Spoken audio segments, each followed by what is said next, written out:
Muchas gracias, presidenta. Gracias, magistrado Miranda. Sigue el magistrado Augusto Ferrero.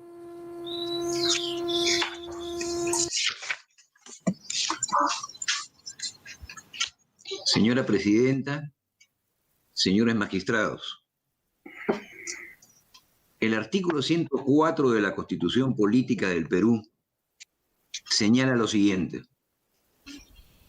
el Congreso puede delegar en el Poder Ejecutivo la facultad de legislar mediante decretos legislativos sobre la materia específica y por el plazo determinado establecidos en la ley autoritativa. Este colegiado ha dicho en la sentencia recaída en el expediente 008-2016 que en nuestro sistema constitucional el ejercicio de la delegación de facultades legislativas se encuentra sujeto a determinados límites, como son que la delegación legislativa debe ser concedida mediante ley autoritativa. Se refiere a los límites formales. Debe contener la indicación específica de la materia que se delega. Se refiere a los límites materiales. Así como el establecimiento de un plazo determinado en referencia a los límites temporales. Nos queremos centrar aquí en los límites materiales de la delegación legislativa, esto es, a la necesidad de que la ley autoritativa señale la materia específica a legislar por el Poder Ejecutivo.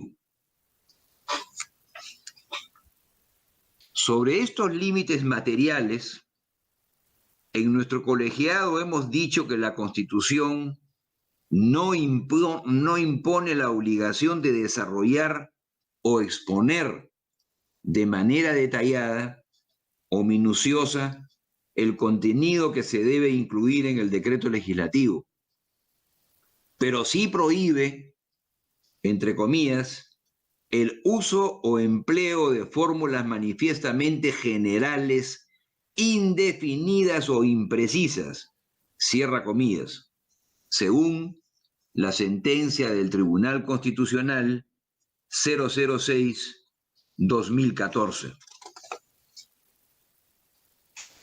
Debemos recordar, además, que nuestro tribunal ha señalado en la sentencia 015-2011 que la ley autoritativa es una norma sobre la producción jurídica del decreto legislativo, es decir, una norma competente para condicionar su validez jurídica.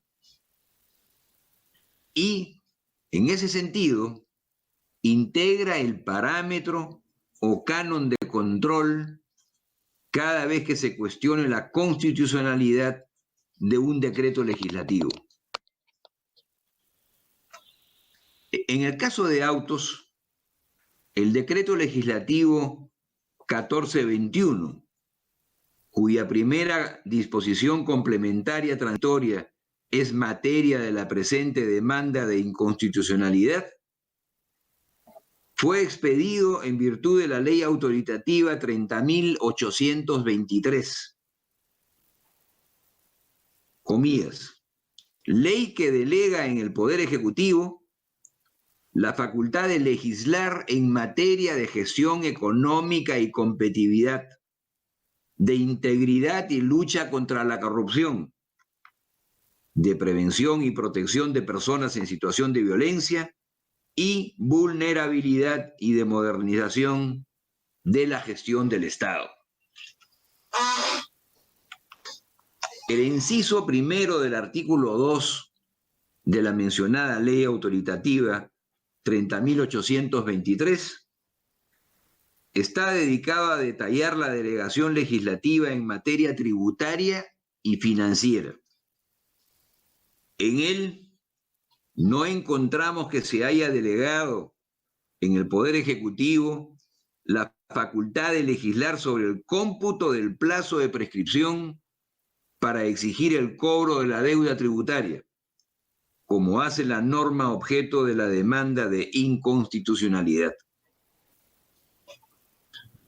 El decreto legislativo 1421, en su parte considerativa, invoca que está facultado por la citada ley autoritativa a modificar el Código Tributario, comillas, a fin de contar con procedimientos tributarios más eficientes, cierra comillas, y a, comillas, legislar en materia tributaria y financiera a fin de establecer los mecanismos que permitan al Tribunal Fiscal fortalecer y optimizar su gestión, así como el marco normativo que coadyuven a garantizar el adecuado cumplimiento de sus funciones y brindar un mejor servicio.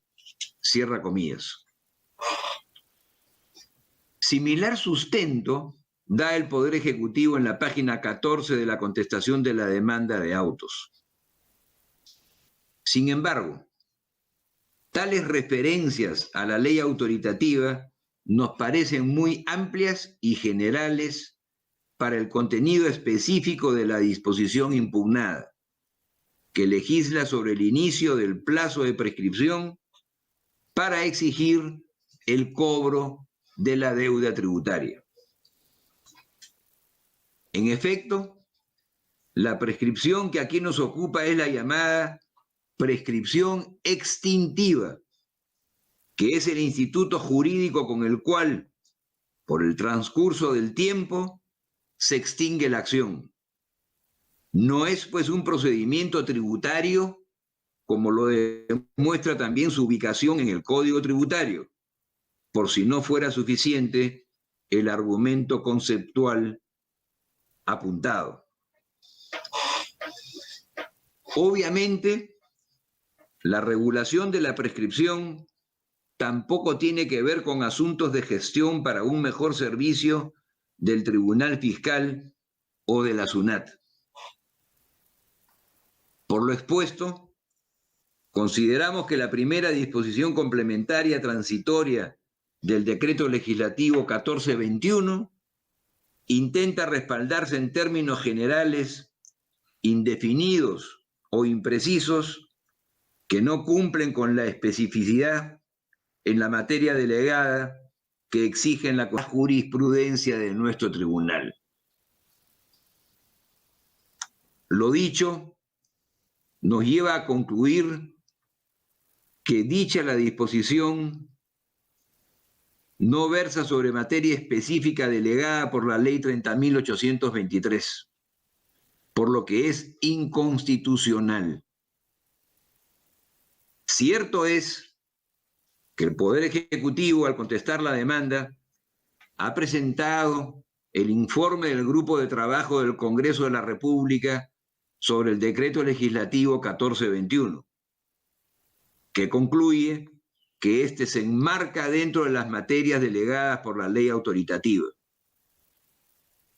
Sin embargo, dicho informe parlamentario, para llegar a tal conclusión, reconoce que ha recurrido a una interpretación flexible a favor de la constitucionalidad de la norma, lo cual contradice la especificidad en la materia delegada, que, como hemos visto, manda la Constitución y la jurisprudencia de nuestro Tribunal Constitucional.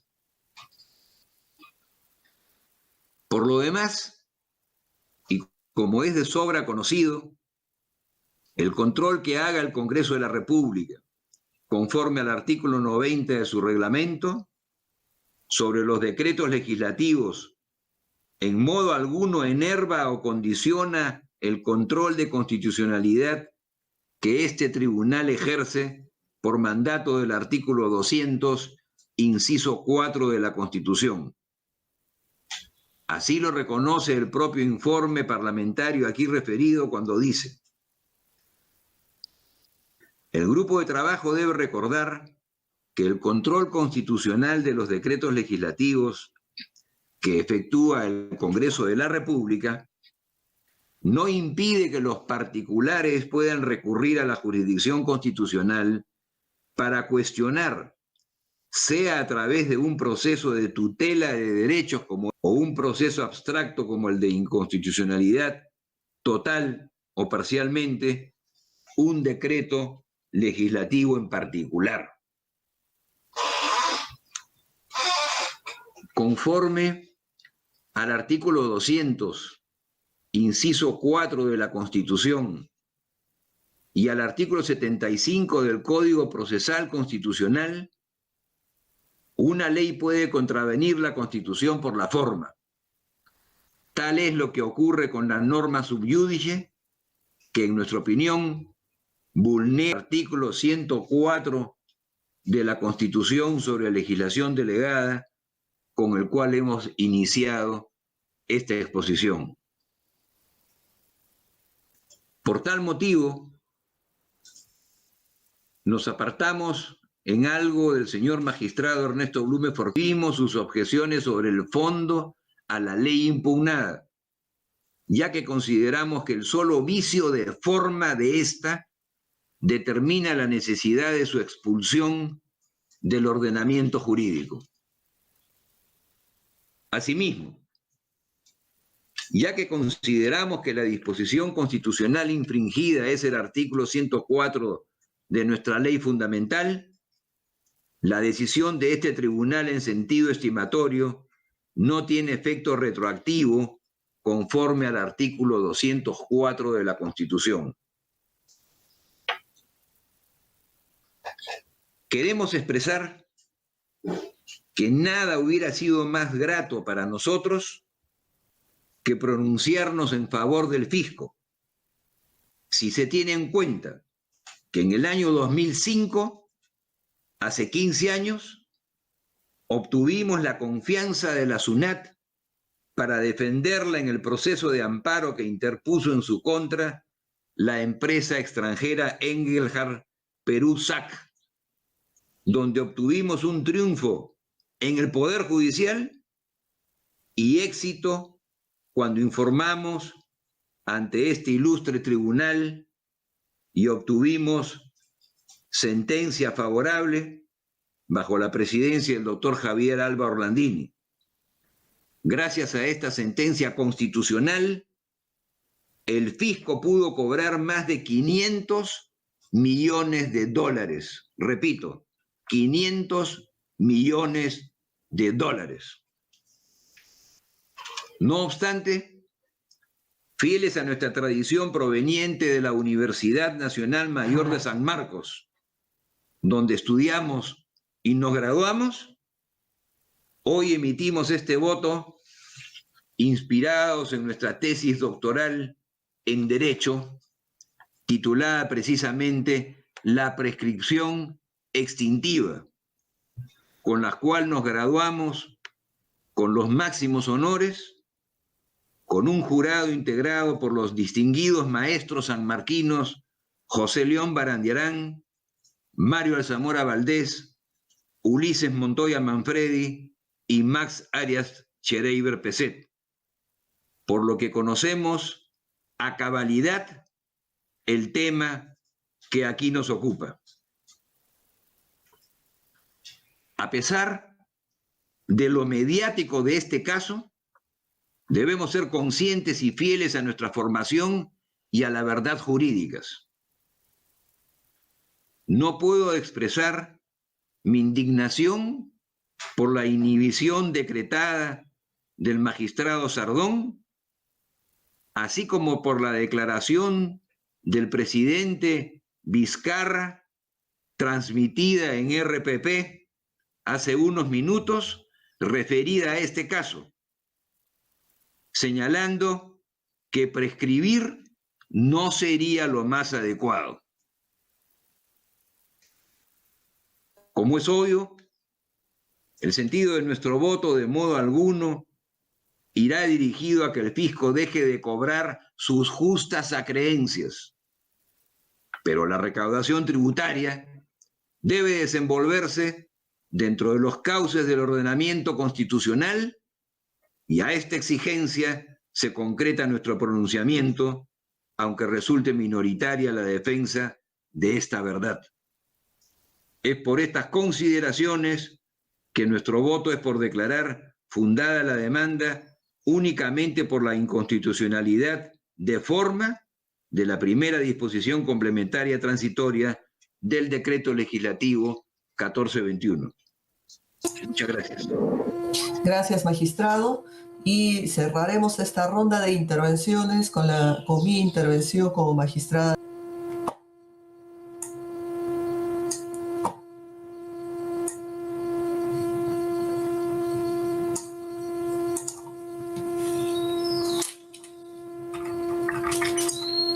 Señores magistrados del Tribunal Constitucional, señores ciudadanas y ciudadanos que nos acompañan en esta transmisión de deliberación pública, hago llegar a ustedes un saludo especial.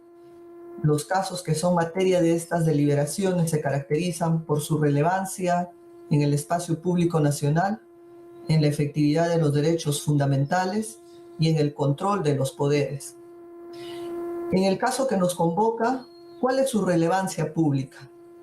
Bueno, aunque se trata de un proceso de inconstitucionalidad, los principales efectos de lo que en este caso se discute está vinculado con el cobro de una deuda tributaria a empresas contribuyentes que, según la SUNAT, conforme aparece del informe que está en el proceso, ascendería a un monto total actualizado de más de 9.250 millones de soles. Dicho informe, como ya he dicho, está en el proceso. Según la SUNAT, quienes resultarían beneficiadas por la decisión que aquí se tome en el Pleno serían 26 grandes empresas pertenecientes al directorio de la Intendencia de Principales Contribuyentes Nacionales, que en sus procedimientos contenciosos pendientes ante la SUNAT o el Tribunal Fiscal han invocado 32 grandes empresas que también serían beneficiadas de una decisión estimatoria. Informe de la SUNAT. Habiendo escuchado y revisado los argumentos de la ponencia del magistrado Ernesto Blume, así como de mis colegas magistrados, mi posición es que se declare infundada la demanda de inconstitucionalidad. Y como consecuencia de ello, es que estas grandes empresas paguen sus impuestos al igual que lo hacen todos los contribuyentes de este país sin ninguna distinción.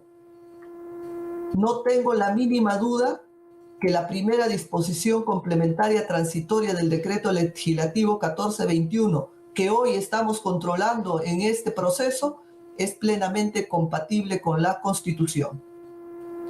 En resumen, mis argumentos son los siguientes. No existen vicios de forma de dicha disposición del decreto legislativo 1421 que controlamos, pues 1. Se respeta la materia específica delegada. 2. Así ya se ha pronunciado este mismo Pleno del Tribunal Constitucional en casos similares que haré recordar a los magistrados. 3. El Congreso de la República, al revisar la materia delegada, ratificó que tal decreto respetaba la materia específica delegada por la respectiva ley autoritativa. Y en el fondo, también considero que no hay vicios en dicha disposición del decreto legislativo 1421 que controlamos, pues mientras no se culmine el plazo de prescripción para determinar la deuda por parte de la administración tributaria, en virtud a la teoría de los hechos cumplidos que inspiran la Constitución, una norma cuyo grado de vigencia se produjo antes que culmine el plazo de prescripción antes referido, puede introducir una nueva causal de interrupción del plazo de prescripción para determinar su deuda. Pues acá hay un principio básico: la prescripción solo se gana cuando culmine, y que se encuentra vigente desde el 28 de septiembre del año 2012. Este hecho es importante de relevar.